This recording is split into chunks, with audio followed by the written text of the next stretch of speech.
Well, hello everybody. I hope that the live stream is working and that you can see me and hear me. And from previous experience, I probably won't start this live stream before you tell me in the chat that everything is all right. So, hope you enjoyed the film. Hope I'm not talking, that everything is audible here. And let me know, and then I'll start. So I started a little earlier than I said, but what the heck, I'm sitting here anyway, so we can start already. Can see and hear, that's awesome. Cool, so that probably means that we can start this live stream. Well, this was interesting, seeing people react in real time and see that you probably, in general, liked the short film. It's been a huge chunk of my life working on this, like not that huge, but 4 years is 4 years. And of course, I wasn't able to work on it properly for all those 4 years. I had other work, and hope the connection is all right because I see some lag there. But let me know if you can hear me at least properly. And yeah, so this is the end of this road for the first part of my project. As you probably know, this is not the complete end for this project. It will actually be much longer than that. This is my dream project, and I want to continue with it. I want to continue with this topic. So even now, I'll be making new videos. I have ideas for new videos. I have ideas for tutorials, and also I'd like to do a book and maybe continue in some other projects connected to this world. I'll just audio fine. I'll just have a little look in the chat, and you say that audio is fine. Video occasionally stutters. Yeah, well, the technology is letting me down today, so I'm really glad that I was able to at least play this, and hopefully the video stuttering won't be so bad. Let me have a quick look in the chat. Well, it seems like you guys kind of like the film, so that's amazing. I'm really happy for that. As I mentioned, it was amazing to see the reactions real time. I've never experienced anything like it. Of course, YouTube made the quality of the video a little worse than I wanted it to be. That's actually one thing that I wanted to mention, is that I will probably be uploading some deluxe version of Heroes of Bronze to Vimeo later. But yeah, I gotta rest for at least few days now, so I leave the video file on YouTube, and yeah, additionally I will add it to Vimeo in some time. There are already so many questions in the chat, and I will have to ask you guys again, ask you to repeat your questions, because I'll try to gradually get to them. And the plan for this live stream now is that I will actually answer some of the questions that some of you good people who support me at Patreon, they already posted some questions there. So I'll be first answering them. Then I will have a look in the chat and try to answer as many questions as possible. And also, I'll have a special guest later in the stream, Richard Albert, who made the music. Hope you like the music. And we'll talk about the project some more. So let me just check everything and turn off my phone, of course. That's always a good idea. And so many comments in the chat. I'm not sure how I'm going to do this. It was That's so great to see you here, everybody. Shady Art, Philip Mashek, Philip S, TOW Incorporated, Tariq, Prashant, some names that I know, some that I don't. Oh, Arthur Herring Studio, hello. John White, one of my patrons, thank you, sir. And Shode, JR Stefan, and many, many more. I'm so glad that you all came here. And let me actually start this with a little info. I have published, hopefully, let me check, but I should have published at this point the making of.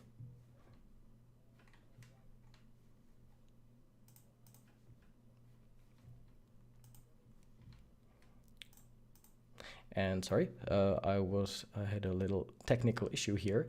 But what I wanted to say is that I should now go and publish a making of for this project, because that's very important. That's a fun little video that I was making as well to release simultaneously with the Heroes of Bronze video. So I just made it public. You'll be able to watch Heroes of Bronze breakdown. It's 2 minutes, but I had a lot of fun making it, so hope you'll enjoy it. All right, so that's done. That's one thing I didn't want to forget. Second thing is, in the links below this video, or actually in the links below the video of Heroes of Bronze short film, you will be able to find a story page, basically like a story companion to Heroes of Bronze. So that's also very important, because all of the scenes will be explained there. I have some historical notes, I have some directorial notes where I explain why I did what I did, and I will also post the link to this page into the chat right now. So you may have a look at it later if you're interested in the story, because the story is what's the most important thing for me. I built these characters from, like, I've been basically working on them for all those years, and I really, somehow they grew on me, and I started to think about them, what their lives could be and what their stories could be. I started with little backstories on my Instagram, and gradually that grew up into a larger project, and finally I started writing like a longer coherent story, and I planned this story for 6 parts. The ultimate goal with this project is hopefully one day making a series out of it, hopefully in the quality that you saw, or even better actually, but at least in the quality that you saw in Heroes of Bronze short film. And these characters that you saw there, they will be the protagonists of the story and hopefully the series. So I'd like to build this world, and I'll be doing it gradually in the next year, and hopefully the next and the next. We'll see how this ends up. But that brings me to a second point, and that is I have Patreon, and a lot of what you saw here, the music, I was able to fund with the money that I got from Patreon. The voiceover by Abigail Rice, the female voice that you can hear in the short film, I was able to pay her from that as well, from my Patreon. So it's not just some site where I want to grab money. I actually funded a lot of this project with it, and I also post a lot of behind the scenes and actually even now first part of making of Heroes of Bronze, like a hour-long video where I talk about the project, should be online there. So yeah, you can visit my Patreon. Links are all over the place. All right, so first part, I should really have a look at the chat now. Greetings from Persia in Iran. Will there be another short film or the book or book? So that's something I just answered. And lots of nice comments. Thank you guys, and thanks for watching. I'm really glad that you're here. And cool, so many people. So I should start with the first part of the live stream, and that's what I planned, where I planned to have answers for my patron questions, and they are very interesting. So I think it will be a nice start to this. So first question that I got from Arthur Herring. I think he is in the chat. Yeah. Hello, sir. Nice to see you here. And one of the first questions that I got was, what was your biggest challenge during this project?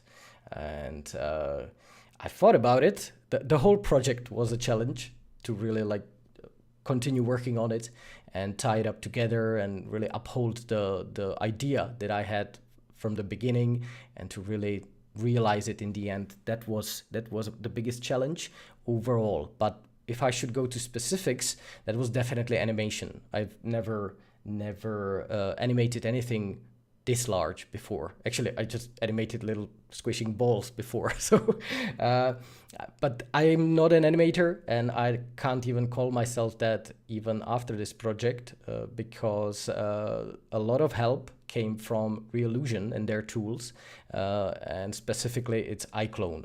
iClone and Rococo, these two systems. Rococo is a motion capture system, and iClone is a perfect software for animation, at least for me, because it was very easy to get into and very easy to master it for the types of shots I had in mind. So these two softwares basically, without me even being animator, allowed me to animate everything that you saw in the short film. So that was one solution that helped me with animation. Otherwise, I wouldn't be able to make it. And then close-ups. The second most difficult thing for me was the close-ups. The close-ups, especially at the beginning of the film, it's like, I don't know, 50th version of each of those shots, and I'm still not happy with it, to be honest. So close-ups were one of the most difficult things, especially little eye movements, little stuff like that. That was really hard for me, and I'm glad that at least I was able to do it at least like this. So that was very tough. And then one thing I never actually mentioned on social media was the last 10% of the project. I was very tired at that point, and I really struggled to bring everything to the finish line. It was a very difficult task, and like a psychological state of a single creator on a large project is also very important. So I had to rest much more than I originally thought that I would. So there were like a few weeks where I couldn't even work. I had to just rest and get away from all that stuff and just get back later. And it went much slower than I anticipated. So definitely never underestimate the last stages of projects, and that the going's gonna get hard. So those were the most difficult things that I experienced on this project. Second question was, what advice would you give to artists who wish to do something similar? Well, I always say that you should really pick something you absolutely love. So spend a lot of time on picking the topic that really makes you happy, that you couldn't do without. Basically, this ancient Greek stuff is something I could not do. And that was one of the keys for me actually finishing it. Another thing is that you should really proceed gradually. First start with your own exercises and finish like short video, then finish something longer with different challenges. And over the years, just gradually build your skill set, and until you are able to finish much larger projects than you were able at the beginning. So keep it steady, keep it light at first, and then repeat and get into more and more difficult projects. That's my advice for this. And another thing that I always say is, like, you have passion from the topic that you choose, but you also need discipline. Really get into it every day.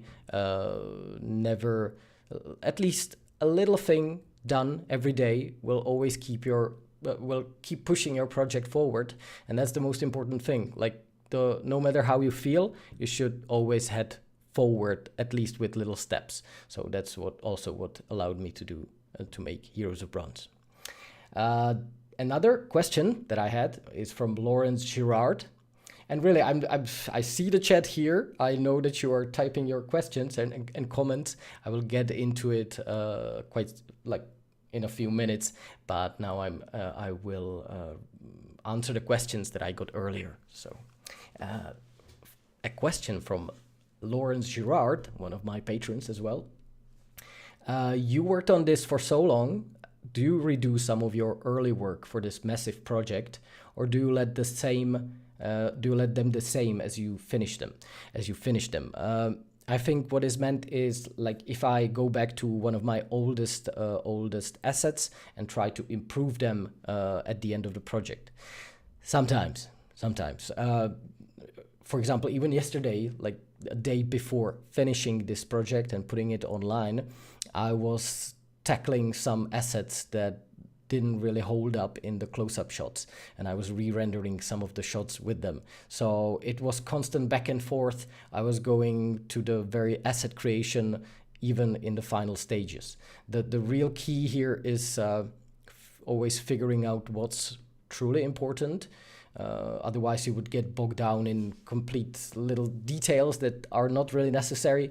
So always try to figure out, is this really important to improve it, or can I just let it as it is because it's not even visible in the shot?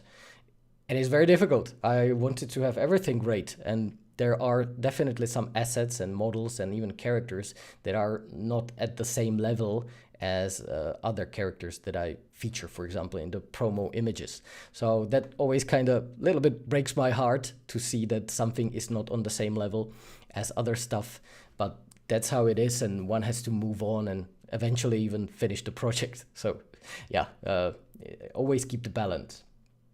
And last question from my patrons, John White is asking, how did you focus on the tools that you wanted to use without always wanting to jump to the latest thing? Basically, new software was coming out, and I saw that there are these amazing new possibilities, and should I get into it? Should I change my pipeline?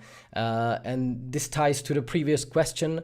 I had to keep balance, and at some point, I don't know, 8 months ago, I just locked my pipeline. I didn't even look at a single tutorial from then on, and I was just continuing with the tools I had.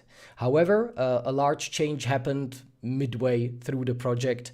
I started using those tools that I mentioned. By the way, I have a t-shirt here with Rococo, with Reallusion Tools character creator. And my character creation pipeline changed completely because I saw that amazing new tools are coming out because of Reallusion and what the guys there are doing. It's an amazing software. It's a little bit pricey, but it was worth every penny. And I was able to finish up the project because of it, as I mentioned. So again, you really have to know what you want to accomplish. You really need to have a solid idea of what you're doing or what video you want to finish up with, and then focus on it and really decide those hard questions. Should I change my pipeline, switch to something else? For example, jump into Unreal because it's Unreal. Should I jump into a new software and completely revamp everything? Or should I stay with the old tool but finish up the project? So yeah, I had 2 moments where I changed my pipeline during the process, but this year I really tried to stick to it, to stick to my existing pipeline, not learning new stuff and just finishing the shots that I had. So yeah, that's it for the Patreon questions. And I think we should move on. I actually can now look into the chat. And there is so many comments here, guys. Really, thank you. I did not expect that there would be so many of you commenting and typing everything that I see here. Hello, Mythic Lore. Hello, Sebastian Thiriet. I'm glad to see you guys here. Sam Lucas, no surf. Ask NK, hello sir, I love your videos. Emmanuel Candalos. And I think I should say, okay, post your questions now and even repost them, even though you probably posted them already, and I'll try to answer. And you know what? Just type question, _ and type your question so that I see that it's a question. That will make the things a little bit easier for me, and thank you guys. But how'd you go around scene I see a first question from Dakota. How'd you go about scene optimization? Pretty bad, actually. I'm not good at this stuff, so I was learning along the way. I learned that Blender is pretty good with a crazy amount of polygons. So I had millions of polygons in my scenes. What it's not good at is textures. So every time I had several 4K textures, it started really slowing down the render in cycles. So that's what I quickly learned. I need to really take care of. I needed to make 1K textures and 2K textures and max 4K textures only for the closest of shots. And that's how I was able to render it in cycles. Otherwise, every time I started using high detail 4K textures, my renders stopped to render. So the biggest optimization thing was learning when to use which resolution of textures. Another thing was learn how to render from cycles. I have some videos on it in my courses. It's a pain. And switching between GPU rendering and CPU rendering, that was a big topic for me. Everything is good for these two things are good for different aspects. So what I learned when I had those large scenes with big armies, usually CPU could handle it nicely, while little like close-up shots with big details in front of the camera, that was best done on GPU. And learning how to go about this was really something I needed to focus on to be able to render it. And I've been rendering this project, I'm sure that somebody will ask. So I've been rendering this project since April 2022. And I was still rendering it yesterday. I actually can't believe that I don't have to render it anymore. That will be a big change for me now. So, more questions. Thank you everybody for the nice comments, by the way. Question. I saw some concept arts on the breakdowns. Did you do it or was it someone else? That was me. That was some initial sketches that I created for the project. And it was the first year of the project where I just doodled ideas and I created some models. I painted over those models and created these concept arts. And they served me well for trying to figure out how I want Heroes of Bronze to look. Because I knew I wanted to be semi-realistic and a little bit larger than life, you can say. I wanted it to be basically, the film is about Alkaios, the little boy who remembers his father or even dreams about what his father's life could be. So I took a little artistic license everywhere and made it a little bit larger than life. So that's why it's so colorful and pristine, and yeah, that's the reasoning behind it. Emmanuel Canelos, you recently said that through this project you started disliking the Spartans. Why is that? Well, I just, military societies like this, where everything is about military, is not really for me. I respect them. I like fighting. I like all sorts of. I have all sorts of hobbies like this. I do martial arts and I love this sorts of stuff.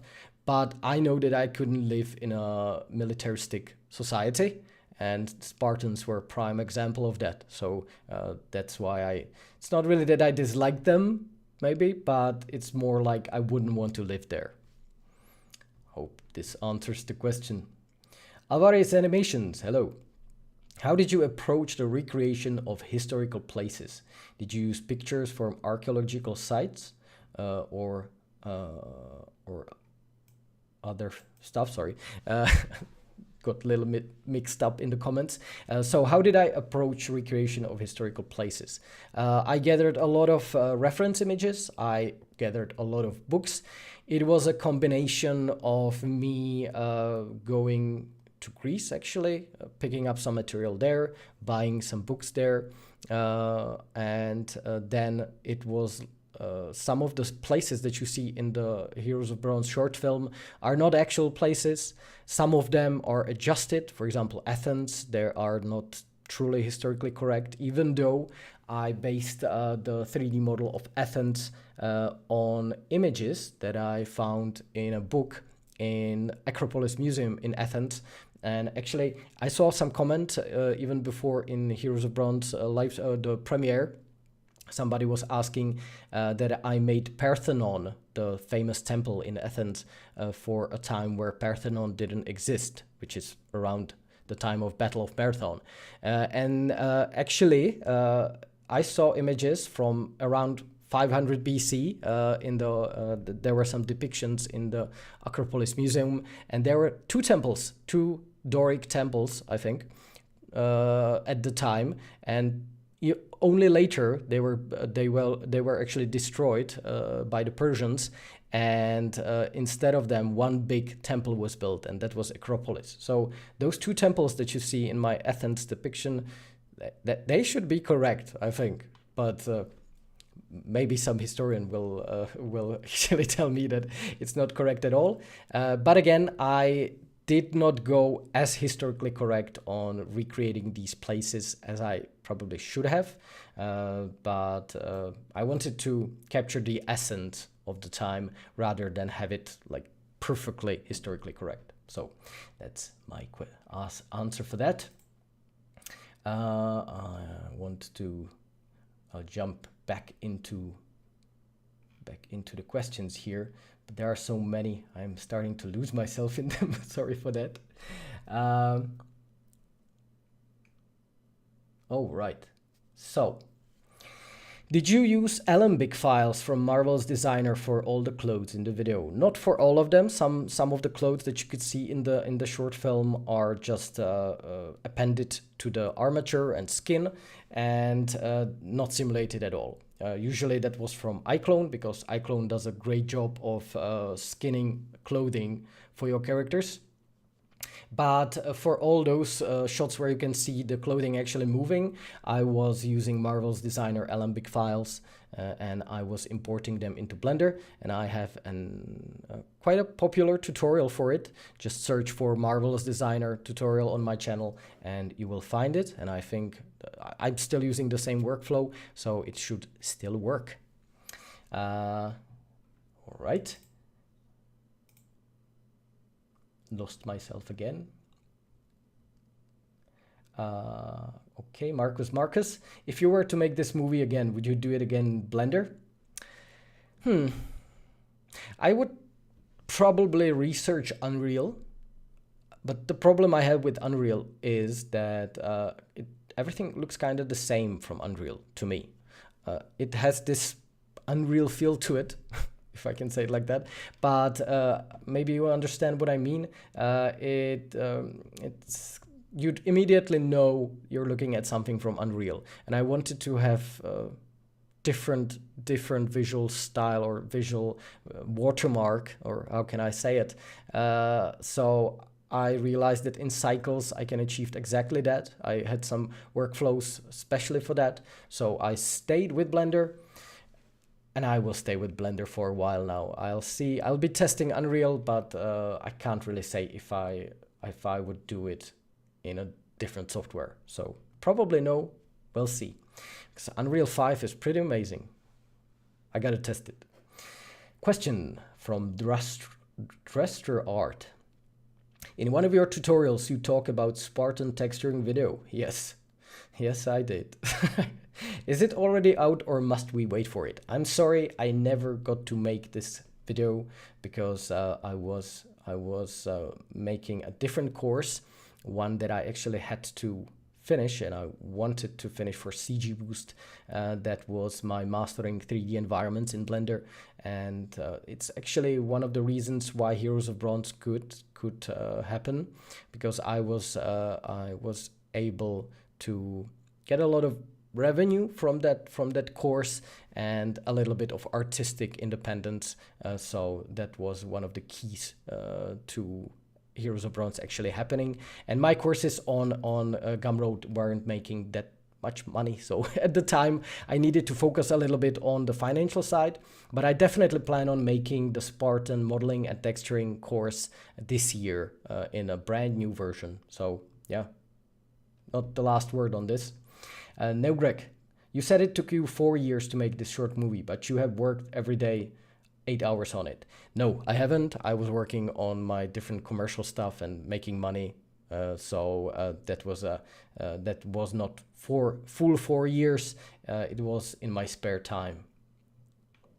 But I can say that from spring 2022, I really started to put more time into it. And these last like 4 months, I was working full time on finishing Heroes. So yeah, the last stages were full time. Did you use a render farm for this project? I did not. I used my second computer, which is Beast, and I was basically like spinning it all day, every day, rendering shots while I was improving and making them on the computer that I'm currently at.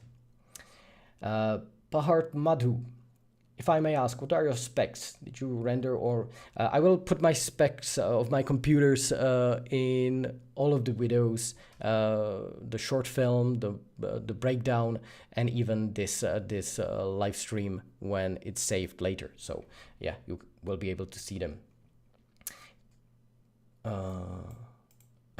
Please give me your project files. I will be putting my project files, at least some of them, on my Patreon, so you can support the project there and download a lot of stuff. I have put a lot of assets there. How did you create... Max Hendrickson, hello sir. How did you create such realistic camera emulation? The lens flares and dust makes it forget that you're watching a 3D short. Does it? Well, that's awesome.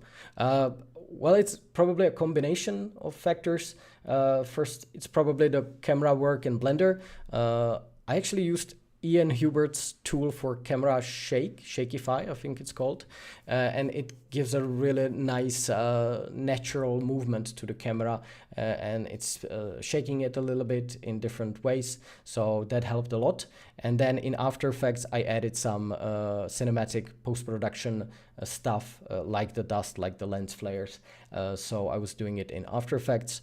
I had some Video Copilot plugins with lens flares. So those are great for that purpose. Just in case, hello. Nice to see you again. How did you balance your project between work and free time? You put out a massive environment course on CG Boost while working on Heroes of Bronze. Well, barely. But yeah, it was...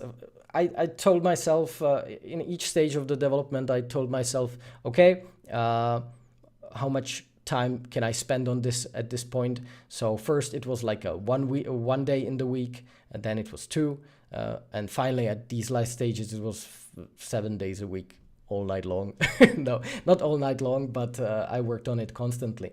So at every stage I had to decide how much work do I want to dedicate to it. First, I worked more on CG Boost courses, then I worked more on Heroes, and finally here, now I'll be returning again to CG Boost. Cesar Sanabria, did you do all the process yourself? Visually, no, I did everything myself, or at least I tried. That's why something sucks. Like especially the water simulations, stuff like that. I wanted to learn it, but it's not really that good, to be honest. So, but yeah, I did everything visual myself. The music did Richard Albert, and I think in like 15 minutes, I'll be closing the first question segment, and I'll be inviting Richard to this stream. Hopefully it will not explode when I invite somebody else to the stream, because my connection today, there's fresh snow outside and it covered all of my antennas, and it's not really, the connection is not that good. That's why the video is stuttering a little bit. So sorry for that, guys. Back to the question. The music was done by Richard Albert, and that was a great cooperation. And then I had the voiceover with different people doing some shouting, and Abigail Rice, the actress, made the main voiceover for the mother. Penelope is called. So that was 3 main people. Then I had some help on sound design by Vojta Nedvěd, my friend from Warhorse Studios, and other people helped me with feedback and comments throughout the process. So that was a great help. Hope I didn't forget anybody, but yeah. Another question.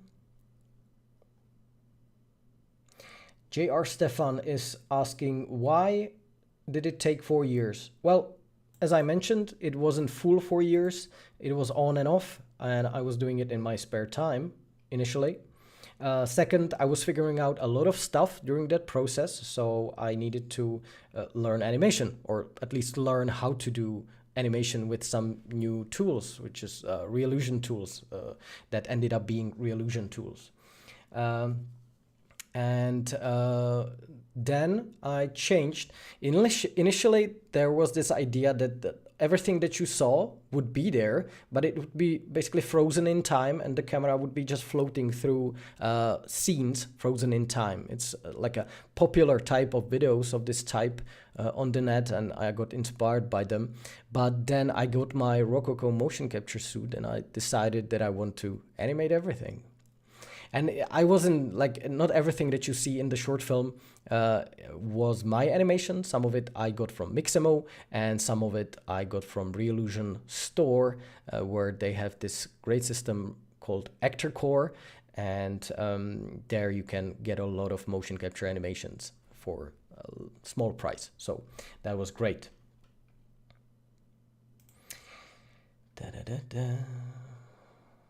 There is a quick question about my Substance Painter course. Is everything you teach still relevant in the new toolset? People are still following the course and seem to be quite happy with it. So, and I worked recently in Substance Painter, and everything seems to be very similar to the 2019 version. So you should be able to follow it, no problem. Question, are you going to, from PK Manor. Sorry. Are you going to make new course or on the whole short movie? Probably not the whole short movie, but on my Gumroad I have a type of course called Anatomy of a Shot, and I'll be continuing with that type of courses for Heroes of Bronze, basically breaking down specific shots and even showing you how to make something similar step by step. Marcus Sidonio is asking, how did you make the story? Several ways. First, I read a lot of ancient Greek fiction. One of it is actually the Long War series from Christian Cameron. That's probably my favorite ancient Greek series of books, and that was amazing inspiration for what I wanted to do. And then I got inspired. One of the inspirations was actually an old World of Warcraft Wrath of the Lich King trailer, I think. It's just about, if you know the story, it's just about Arthas awakening a dragon, and there's this amazing voiceover of his father telling him something, telling him his life story, and that was such an excellent trailer, and it inspired me quite a lot, and I wanted to do something similar. So, overall, for ancient Greece, I got inspired by books a lot. For the overall style and epicness of it, I watched a lot of trailers like these. And finally, third one was actually from my visual experimentation. I was doing some initial sketches and doodles, and one of them was this little boy touching a huge armor standing in front of him, and that's where the initial idea originated. What if I could make a short film about this little boy remembering his father, and basically show the life of the father in series of flashbacks? And that's what Heroes of Bronze ended up to be.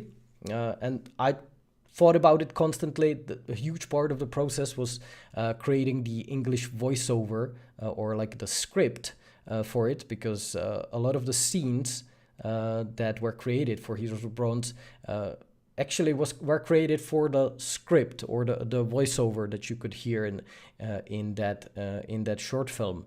I was drawing inspiration from what the mother was saying. So script was the fourth influence that I had, and yeah, gradually over time, it reached this stage. Oh, and now the chat skipped a lot. Oh man. So many comments. I love it. Thank you, people. But I'm not sure I'll be able to answer everything. So sorry for that. Alembic files. That's what I already answered. Agor. Why did you prefer Cycles than Eevee? Well, Eevee is amazing. And it would be awesome if I could render everything in Eevee, because that would be much faster. But from my initial tests, I realized that that soft look that you see in various shots of the film, I could only achieve with cycles. Somehow Eevee just gave me these hard contours to the shots, and the lighting wasn't as great as Cycles has. So in the end, that's why I stuck with Cycles. Fortunately, there were a lot of improvements for Cycles in the recent versions of Blender, so that helped a lot, and the rendering really sped up throughout the process of making this movie. So that helped me. And the new denoising tools were awesome as well. I could change a picture here, actually. New picture. Okay. Another question. Let me quickly search for it. Can you do a tutorial of the pipeline you followed for Rococo to Blender? That's what Inceptica Boy is asking. Yeah, I should. I really don't want to show myself in that suit to the world. I look funny, but I guess I should. It's a big topic. It helped me a lot, so I will definitely think about making at least a tutorial on this. Was it very expensive? I'm not sure how expensive it is now. Like $2,000 maybe? I'm not sure. Just go to Rococo motion capture suit website, and there you'll see it. I may be wrong, maybe it's cheaper, maybe it's a little more expensive, but it's worth it. For projects like these, it is very worth it.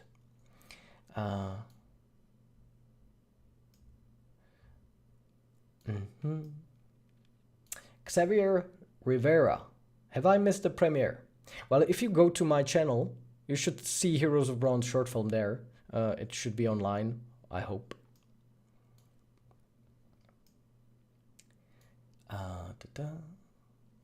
I'll answer a few more questions, and then I'll be inviting my friend Richard to the stream. And as mentioned, if it breaks, I'm very sorry for it. But I've never actually invited anyone to a stream like this, so fingers crossed. But a few more questions. Sam Lucas, could you tell us about the particular characters you chose to represent in this depiction? Considering the timeline, will other heroes be brought into the story? Leonidas, Themistocles? Yeah. I wanted to have fictional characters as the protagonists of the story. So I didn't really want to make stories about the characters that we know from Herodotus, but I wanted to tie my main protagonists together with these historical characters. So actually all the generals that you see gathered by the temple, even the generals that you see now on the picture, those are the historical characters. From the left, there is Themistocles. Just look at him, looking all shady and stuff. I don't actually like Themistocles that much. I think he was he strikes me as a populist and a manipulator. But yeah, one of the most important and most interesting historical characters for sure. Next to him is Aristides, one of the generals from Marathon, and much more. He's done so much more. And next to him, the older guy, which actually, historically, the guy on the very right is Miltiades, and I think he should be Ginger. So I may have done an error here, but yeah, I can easily improve that for the future. So every now and then I depicted some historical characters.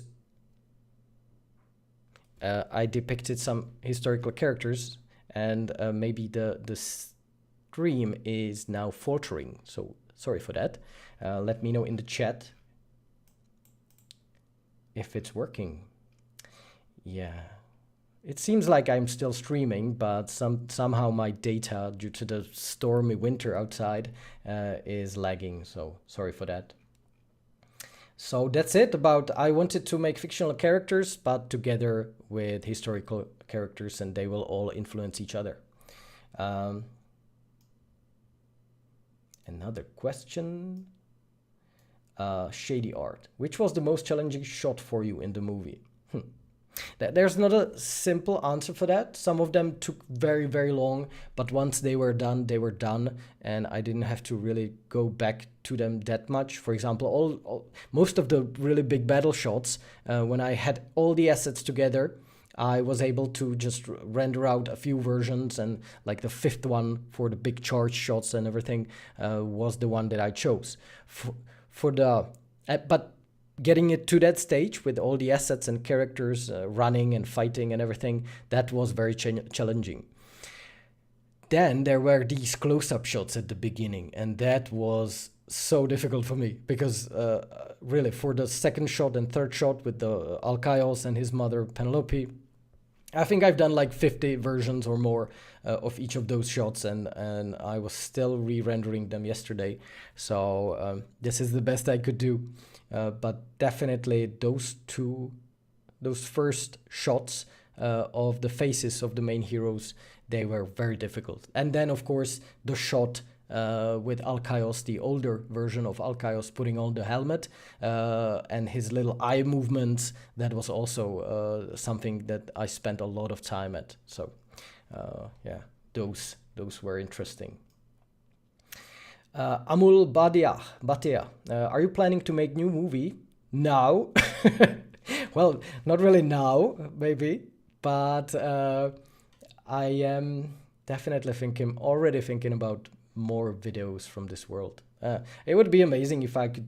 I know my pipeline now, so I'm stoked to get forward with this. But I won't say anything yet because I don't have a clear idea yet. But I definitely wish to continue in this. Neogreg is asking, how much did the movie cost? Uncountable. I don't know. I spent a lot of money on assets that I bought from CG Trader, on subscriptions that I paid for software, I paid for various music and for various actors. I cannot really say, and I don't want to say just something, so I will probably say I should really figure out how much it could have cost, because I need to also figure out what I should include in that price. But I will probably do that later. I don't want to say something now. That would be completely stupid. So sorry for that. Tanus is asking, can you please tell your Blender process? Everything I do is when you go to the heroesofbronze.com site, there are tutorials there and courses. So that's where you can learn everything I do. And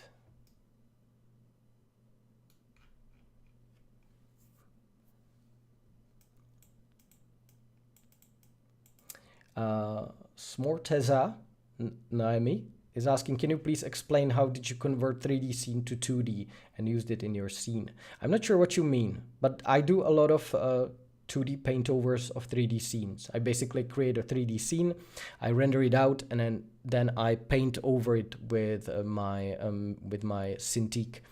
So that's something I do a lot. But in the movie itself, everything was 3D, so nothing was painted. Arseny Varfolomev, did you use any sort of LOTs or low poly models for optimization of the shots?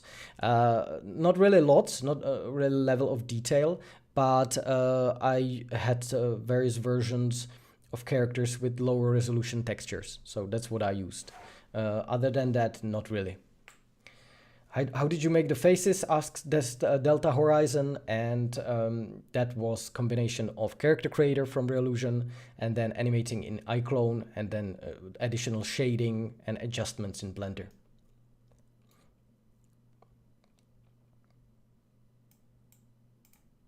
Martin Outcast asks, do you paint miniatures? No, I should. I wanted to buy some, but I've never done it. That's a good idea. Thanks for the tip. Cool, and I'm getting at the end of the stack of questions. That's awesome. I'm really happy that you asked so many of them, and that was interesting. And we are drawing on 45 minutes here, so that's great because I answered almost everything. Maybe I missed something, so sorry for that. Kieron Estrada asks, did you render the characters and backgrounds in view layers like you did for the environment tutorials? Yes, definitely. So many layers there were. And I put everything together, not in Blender, but I composited in After Effects. So yeah. Are you planning to make it with more people? Yeah, for the future of this project, I definitely need to hire a few people to work along with. I would need some animator, definitely, because that's not my strong suit, and some simulation guy for water and dynamics and everything. So that would be the first two people I would love to work with. Also an editor for my stories and an historical expert. Ideally, those two together, that would be great. And I think it's time for actually invite Richard into the chat. We'll have a little talk here. So there are still new questions, so I'll try to answer them in a minute. But let me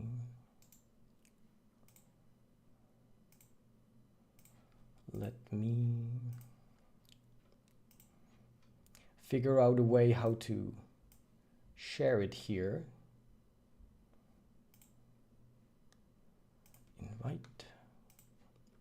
Sorry for this little moment where I'll be preparing stuff, but I'd really love to talk with Richard a little bit. Hopefully the technical issues that I have will not ruin it, but here goes. And I'll have a quick look at the questions again. Copy invite link. Sorry for that, guys.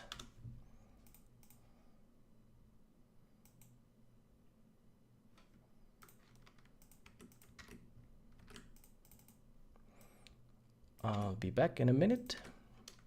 Here we go. So, more questions. Looking back, Omar Gilani asks, looking back, what are the things that you would have done differently? I think I would hire more people. No, the animations are, I'd love to have better animations, less sliding of the animations. So definitely have some more time for preparing the animation pipeline. Sorry. I need to invite Richard to the chat, so that's what I'm doing now. So yeah, I would definitely next time prepare my animation pipeline much better, because there's a lot of sliding, lots of problems with the animation, lots of cleaning up needed to happen. So yeah, that wasn't the most ideal thing. But yeah, that's something for the future projects, hopefully.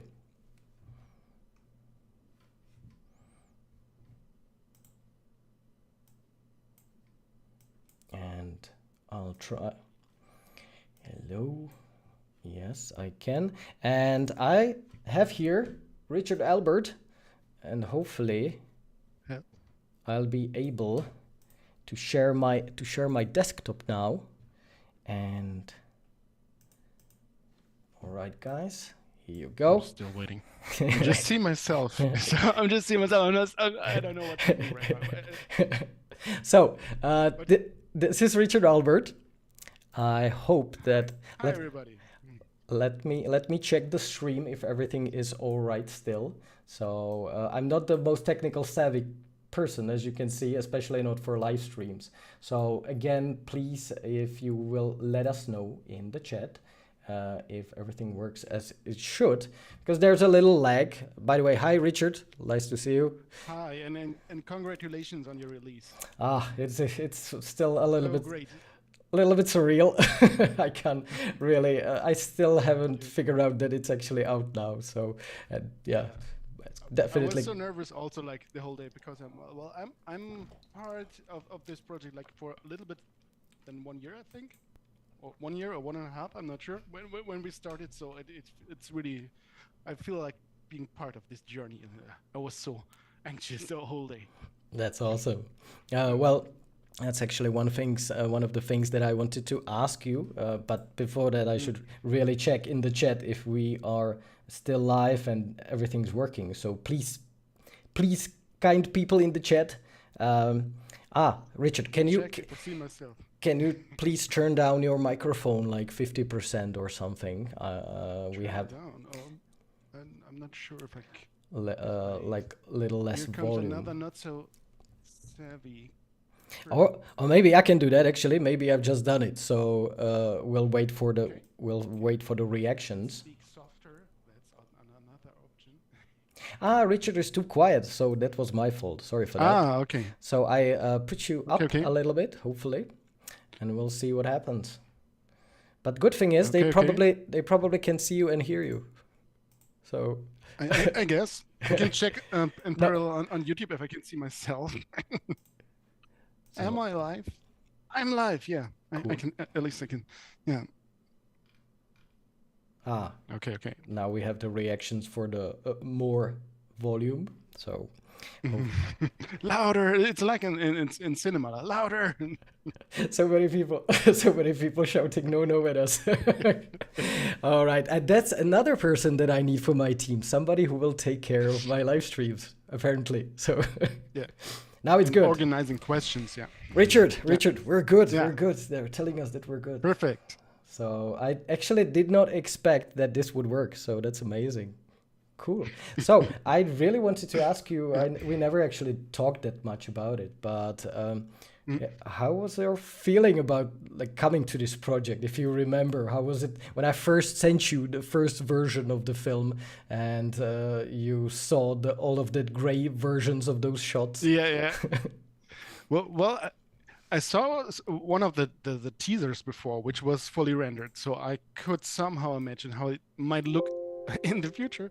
But yes, the first version was like, I think, 1 minute gray pictures. And yeah, well, I did this, showed you this joke before, but it was really like, okay, you show me this, you say, this will be a huge battle scene, and I see like, Trust me. I saw the same, like when you open Blender and you have this standard cube. That's what I saw. Okay, There so may have been cubes. Okay. Yeah. So I needed you needed to train my eyes, like what to see there. I learned that later on, but sometimes, yeah, I think at least one time, once I sent you some music which was very quiet, and you said like, "Come on, there's a battle going on. What are you doing?" But by the way, I really loved the back and forth that we had. You were bouncing ideas off of me, I was off of you, and we were like going back and forth between the animatic. I was even adjusting some of the edit based on your music. So I really loved that process. That was amazing for me. Yes, yeah, that's. And also amazing for me because it's great to be on board, not just at the very end, because it felt great that I could influence a bit, and at least like some length of the shots and so on. Yeah. Well, I've told you several times to get rid of some stuff. For example, the voice of the voice of the singer. Yeah. How did you feel about that when I got rid of that singing voice? Yes.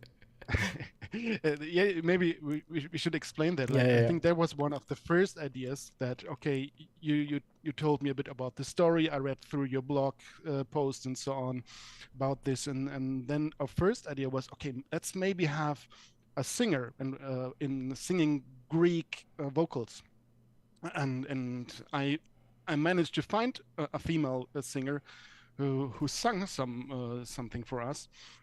And just for itself, it was awesome. She was such a talented singer, but then later, well, we found out. Well, you pointed it out that it's not working in the movie because, well, we have a female narrator, and there's a lot of going on, and yeah.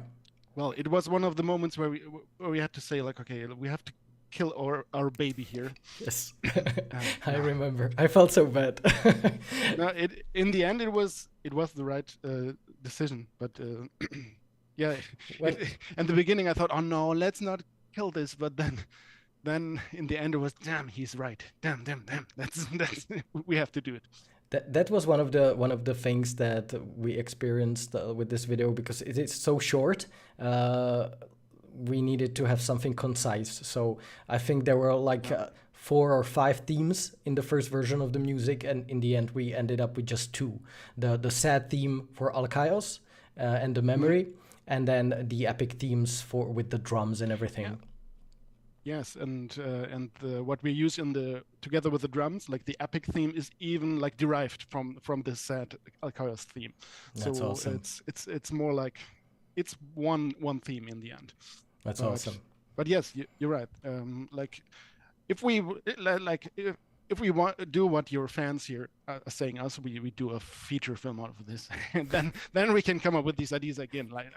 Then we have time for having singers there and more themes and so on. But Definitely. for a 6-minute version, it has to be just one theme, and that's it, because there's not a lot of time to establish a musical theme here. And by the way, Richard, on his channel, and I will be pointing a link to that everywhere I can, he has a making of video about the music, like a few minutes, 2 minutes, I think. And it's really nice to see the musicians, real musicians, playing parts of the soundtrack. There was orchestra employed, and so definitely have a look at that short feature from Richard.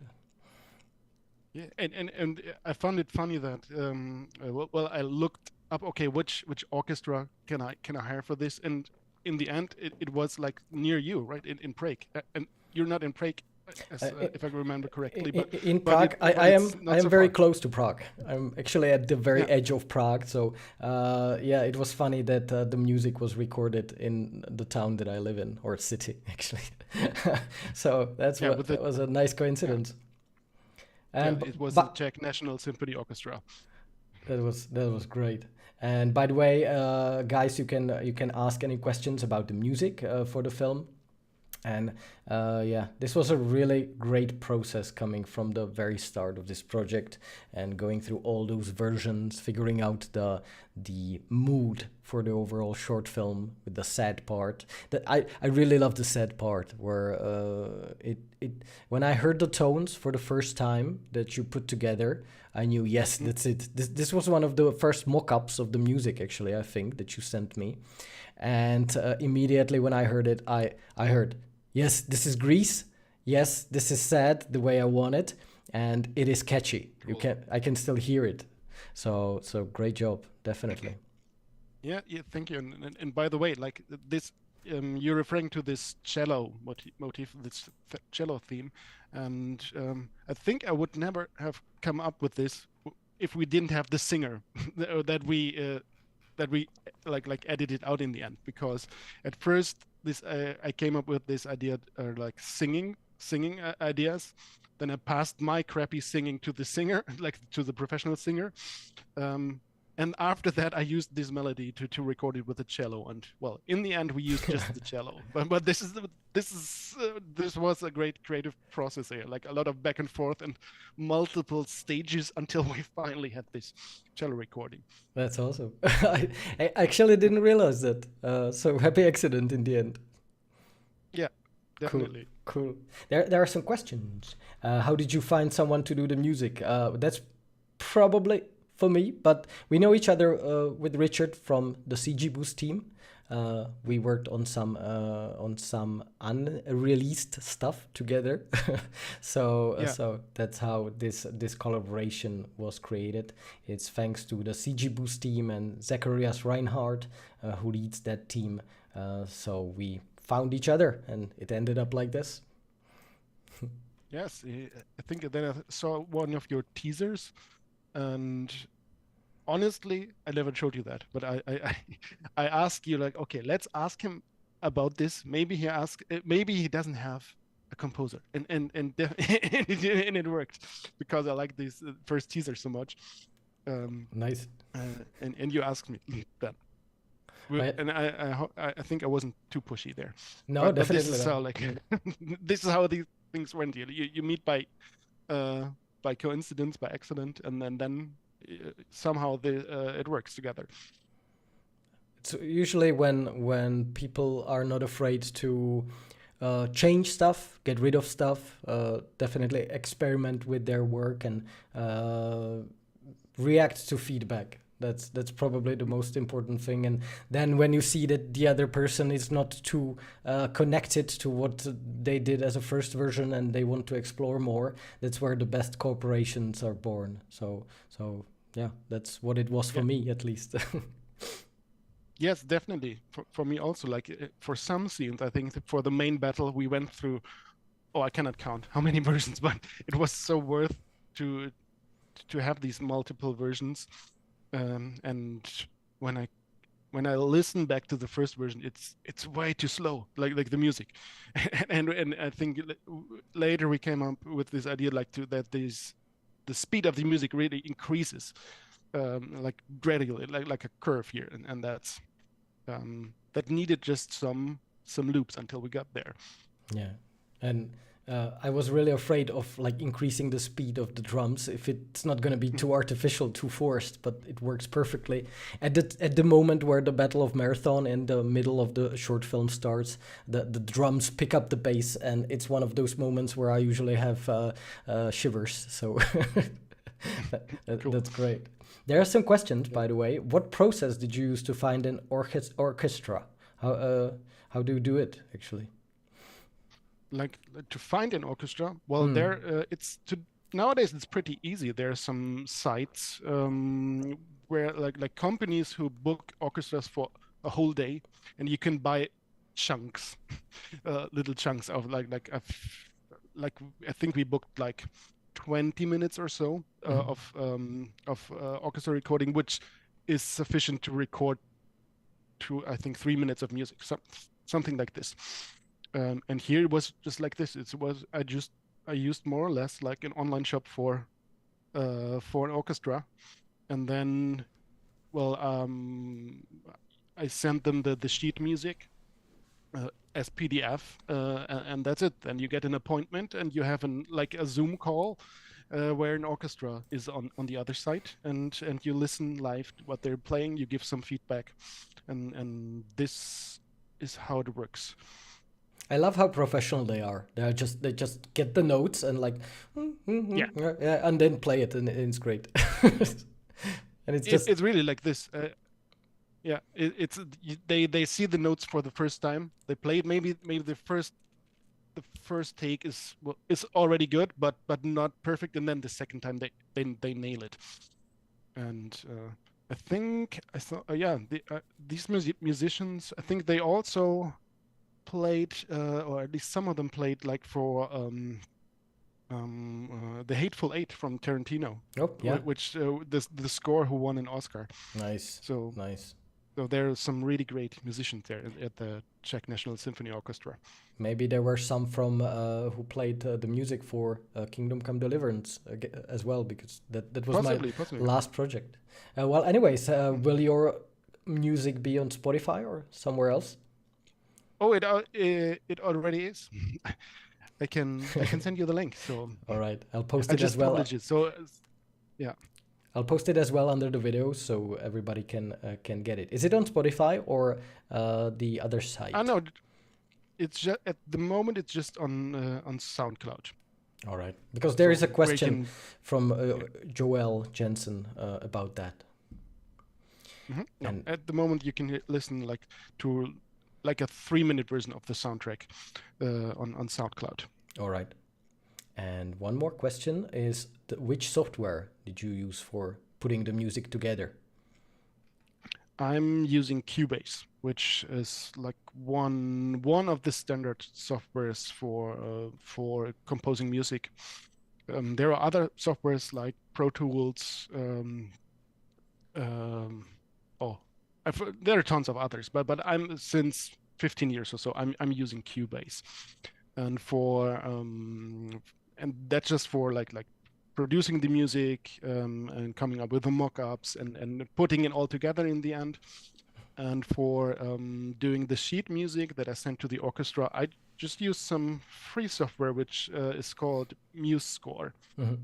So that some of the parts I wrote in Cubase before I export that to this notation software, and from there I can create the PDF files that can be used by, or can that I send over to the orchestra.